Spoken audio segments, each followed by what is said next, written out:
नमस्कार। आज दशहरा की छुट्टी के बाद जैसे ही वर्किंग डे की शुरुआत मंडे को होने वाली थी, वैसे ही झारखंड से एक बड़ी खबर निकल करके सामने आई।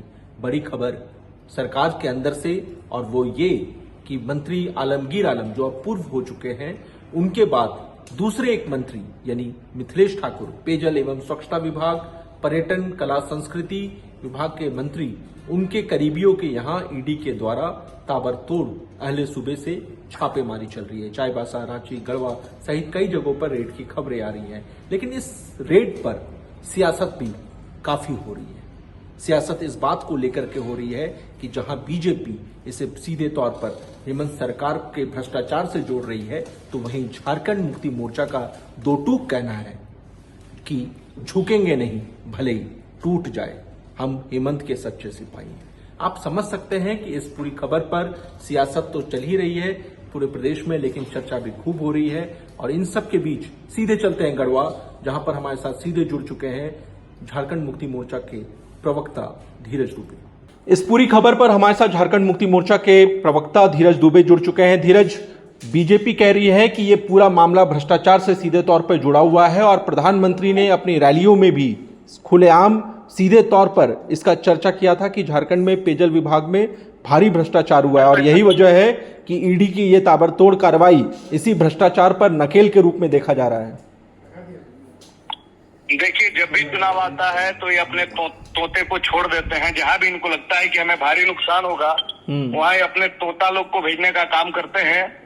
ये उसी से जोड़कर देखा जा सकता है। पलामू प्रमंडल के 5 सीटों पर मिथिलेश कुमार ठाकुर जी का प्रभाव था। 5 सीटों पर भाजपा को नुकसान होने जा रही थी। इसके साथ साथ कोल्हान में भी जो उनका मेहनत है, जो वो संगठनकर्ता के रूप में जो काम किए हैं, उससे भाजपा को नुकसान हो रहा था। और ये 6 महीने से हम लोग अंदाजा लगा रहे थे कि जब चुनाव आएगा तो भाजपा किसी न किसी रूप में परेशान करने की कोशिश करेगी।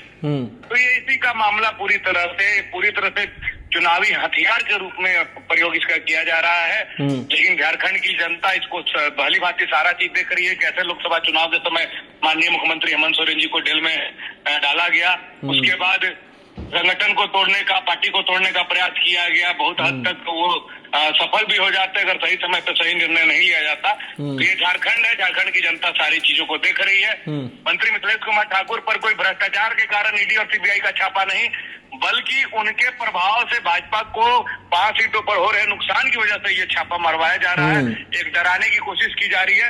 लेकिन ये झारखंड की माटी है, यहाँ वीर पैदा होते हैं। झारखंड में संघर्ष करने वाले जेएमएम के सिपाही पैदा होते हैं। ये ईडी और सीबीआई से डरने वाले नहीं है। उन्हें जितना कोशिश करना है कोशिश करके देख ले।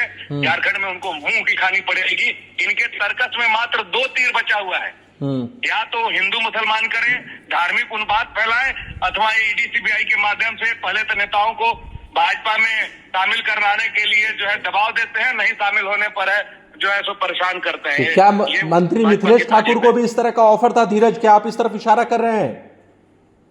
बिल्कुल जरूर कोशिश की गई होगी, क्योंकि जो लोग भी उनकी बात को नहीं मानते हैं तभी जाकर ईडी सीबीआई के माध्यम से उनको परेशान किया जाता है। उनको पता है कि पलामू प्रमंडल में जो ज्यादातर सीटों पर भाजपा काबिज है, इस पर सभी सीटों पर उनकी हार होने वाली है। वो बिश्रामपुर हारने जा रहे हैं, भवनाथपुर हारने जा रहे हैं, हुसैनाबाद में उनकी हार होने जा रही है, छतरपुर में हारने जा रहे हैं, पांकी और डाल्टनगंज में भी उनकी हार होने जा रही है। इसलिए जिस तरह से मंत्री मिथिलेश ठाकुर जी ने पिछले 5 वर्षों में अपना मोर्चा संभाला और जनता के बीच से सीधा जुड़ाव किया, जनता को लाभ देने का काम किया, सरकार ने किसानों का लोन माफ किया, बिजली बिल माफ किया, मैया सम्मान योजना का पैसा दे रही है। इससे पलामू प्रमंडल में अभी गठबंधन को लेके पूरी तरह से माहौल बना हुआ है जनता के बीच में। और इसी को देखते हुए अपने रास्ते का कांटा जो उनको लगता है मंत्री मिथिलेश कुमार ठाकुर जी, उनको अपने रास्ते से हटाने के लिए पहले तो उन्होंने जो है सो ये दबाव देने का कोशिश किया है और उसके बाद जो है सो ईडी और सीबीआई भेजकर परेशान किया जा रहा है। पलामू प्रमंडल की मतलब आप कह रहे हैं कि पहले तोड़ने की कोशिश हुई है, जब नहीं टूटे तो डराने की कोशिश हो रही है। डराने की कोशिश हो रही है। हजारीबाग में जिस तरह से अंबा प्रसाद जी को लोकसभा से पहले डराने की कोशिश की गई, जहां भी जो मजबूत कैंडिडेट है झारखंड मुक्ति मोर्चा या गठबंधन का, जो अपने दम पर भी चुनाव जीतने का खूबी रखते हैं, देखिए की छापेमारी में 2 चीज ही बरामद होगा। एक तो जो जनता के समस्या के संबंधित दस्तावेज आवेदन जो दिए गए हैं वो बरामद होने जा रहा है। दूसरा जो गढ़वा में विकास की गाथा लिखी गई है वो गाथा का ग्रंथ बरामद होने वाला है। इसके अलावा तीसरा चीज ईडी को कुछ नहीं मिलने जा रहा है। लेकिन परेशान धीरज मेरा सीधा सवाल यह है कि क्योंकि इस बीच राजधानी रांची की अगर हम बात करें तो यहां चर्चा काफी तेज है कि बहुत सारी फाइलें निकाली गई हैं, बहुत जगह मीडिया रिपोर्ट्स आ रही है इस तरह की कि बहुत सारी फाइलों का अवलोकन किया जा रहा है। विनय ठाकुर, हरिंदर सिंह, इन सब के करीब तक पहुंच चुकी है ईडी।